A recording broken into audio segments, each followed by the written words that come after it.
እየተማርን እንዳጋጣሚ እሱ የክፍለ ሀገር ልጅ ነው፣ እኔ አዲስ አበባ ልጅ ነኝ። ከዛ ያው በመሀል እሱ ወደ ክፍለ ሀገር ሄደ ግራጁዌት ካደረግን በኋላ እኔ ደግሞ የትምህርት እድል አግኝቼ ነበርና ወደ ሌላ ለማስተርስ ወደ ሌላ ቦታ ሄድኩኝ ማለት ነው።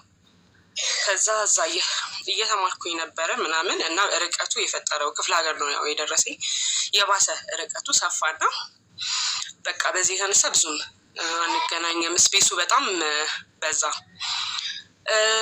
ከዛ ያው ለዩኒቨርሲቲ ለስራ ነበር ያው ለዩኒቨርሲቲ መምህርነት ነበር እንትን ያልኩት።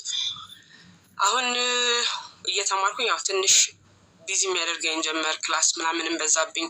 ሪሰርች መስራት ሲጀምር መጨረሻ ዓመት ላይ በጣም እንትን አለኝ፣ አልቻልኩም። በቃ ከሱ ጋር በደንብ ማውራት ኮሚኒኬት ማድረግ በደንብ አልቻልንም እና ጋፑ እየተፈጠረ ፋይናሊ በቃ አልችልም አልኩት። እሱም በቅናት አንዳንድ ነገር መናገር ምናምን እንትን አለ አበዛ ማለት ነው። ስለዚህ ያው በቃ መለየት አለብን ብዬ ወሰንኩኝ። ረጅም ከአንደኛ ዓመት ጀምሮ ማለት እንግዲህ ኦልሞስት 5 ዓመት አብረን ነበርን ማለት ነው እና ዋጋ ከፈልኩኝ። ምክንያቱም በጣም ቢረብሽ ነበር በጊዜው አለመስማማቱ። እኔ ደግሞ ቤተሰቦቼን በጣም ማገዝ ፈልግ ስለነበረ በተቻለኝ አቅም ትምህርቴ ላይ ነበር ፎከስ ማድረግ የፈለግኩት ማለት ነው እና ሪሰርች ላይ በጣም እንትን ዋጋ ሲያስከፍለኝ በቃ አልችልም ምናምን ብዬው ተለያየን ማለት ነው። ከዛ በኋላ ተመርቄ ወዲያው የሌላ ሀገር ሰው ጋር ተዋወቅኩኝ ማለት ነው በስራ አጋጣሚ። እንደ አጋጣሚ ወደ ምሰራበት ዩኒቨርሲቲ ለስራ ነበር የመጣው ለስልጠና እና እዛ ተዋወቅን ምናምን። ከዛ አብረን ቆየን። ከዛ ወደ ትዳር ሄደ ማለት ነው ነገርየው። ቤተሰብ ሊቀበሉት ያልቻሉት በጣም አስቸጋሪ ታጊም እያሉ ነው ኮመንት ላይ አልታይም። ምንድን ነው ማልታየው? ማሬ እታይሻለሁ? አዎ ለኔ ትታየኛለሽ። አዊ አለቀ እታያለሁ ጋይስ። እና ቤተሰብ በቃ ስፔሻሊ አክስቶቼ አጎቶቼ ምናምን በጣም ቅሬታ አደረባቸው። ምክንያቱም አይፈልጉም ያው የዌስት ሰው ነው ዌስት አፍሪካዊ ነው እና ያለው ካልቸራልን በጣም እንለያይ ስለነበረ ቤተሰብ ቅሬታ በጣም እንትን ማለት ጀመረ። በዚህ የተነሳ እኔ ደግሞ ያሳደገችኝ አክስቴ ናት እና በቃ እሷን ማስቀየም አልፈልግም ኖርማሊ። እሷ ደግሞ ሰፖርቲቭ ናት፣ ግን የእሷ እህቶች ወንድሞች ብዙም አልወደዱትም ሀሳቡን እና በቃ ያለኝ አማራጭ ምንድነው የእሷን ሀሳብ ብቻ ተከትዬ ከእሱ ጋር መቀጠል ነበረ። 1 ዓመት እንደቆየን ተጋባን ማለት ነው። ከዛ ያው ልጅ መጣ በመሀል ተወለደ ምናምን። አሁን ባህሪዎቹ በጣም መቀየር ጀመሩ። በጣም በቃ ማለት ቶታሊ የማላውቀውን ሰው ነው የሆነው እና ቤተሰብም መናገር አልቻልኩኝም ይሄንን ነገር ማለት ነው። ምክንያቱም ብዙ የተቃወሙ ሰዎች ስለነበሩ የኔን ሁኔታ። አሁን ይሄንን ነገር ማደርግ ከሆነ እኔ ላይም ጫና ይመጣል። ያሳደገችኝ ዋጋ ክፍል ያሳደገችኝ አክስቴ ላይም ትልቅ እንትን እንደሚመጣ አውቄያለሁ እና ችዬ 1 ዓመት ምናምን አብሬው መኖር ነበረብኝ እና ያየኋቸውን ነገሮች በሆዴ ይዤ ዝም ብዬ መኖር ጀመርኩኝ።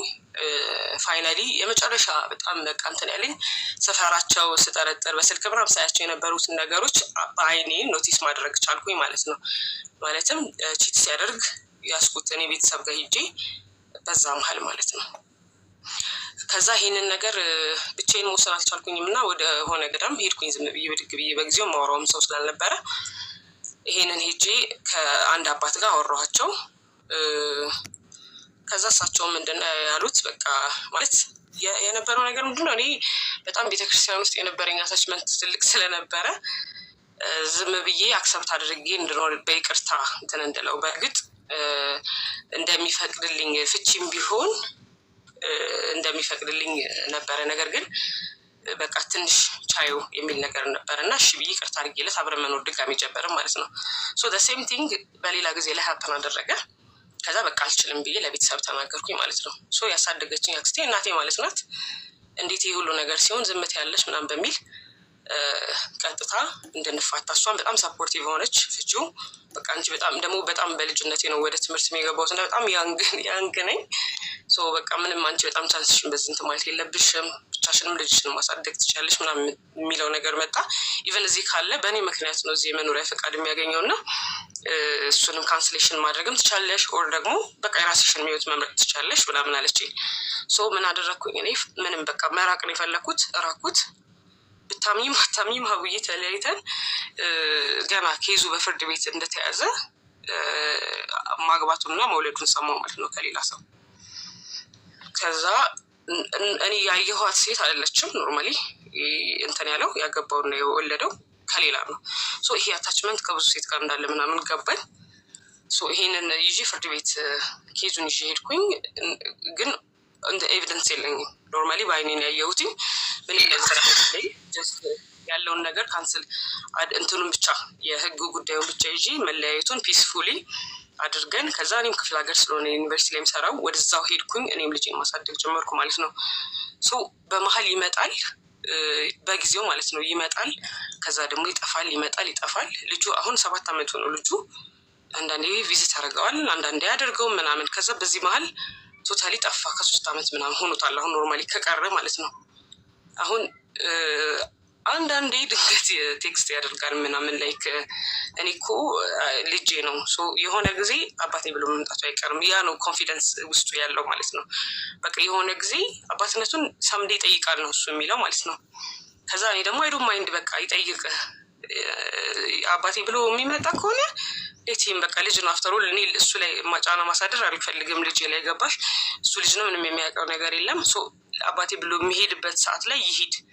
እኔ ግን ሰፖርት ማድረግ ካለብህ እኔ የምኖርበት ቦታ ያው ታውቂዋለሽ፣ አስተማሪን ህይወት ዩኒቨርሲቲ አስተማርሽ የትም አስተማርሽ በአሁን ጊዜ ላይ ላይፉ ምንም ነው እንትን የማይለው እና ሰፖርት ማድረግ ያለብህን ነገር አድርግ፣ በቃ አድርግና ልጁ አትሊስት ጥሩ የትምህርት እድል ያገኝ፣ አዲስ አበባ ገብቶ ይኑር ምናምን የሚለውን ነገር እንትን አልኩት። ምንም ነው ኢንተረስት የሌለው ማለት ነው። ኦኬ እንደዛ የሚሆን ከሆነ ደግሞ ልጁ ስችን ውጣ፣ ሰፖርት የማታደርገው ከሆነ በቃ ውጣ ከህይወታችን፣ እኔ አሳድጓለሁ ልጅን፣ ማድረግ ያለብኝን አድርጊ ብዬ ተጨማሪ ሳይድ የራሴን ስራዎች ሌሎች ነገሮችን እየሰራው ልጄን ማሳደግ ጀመርኩኝ ማለት ነው።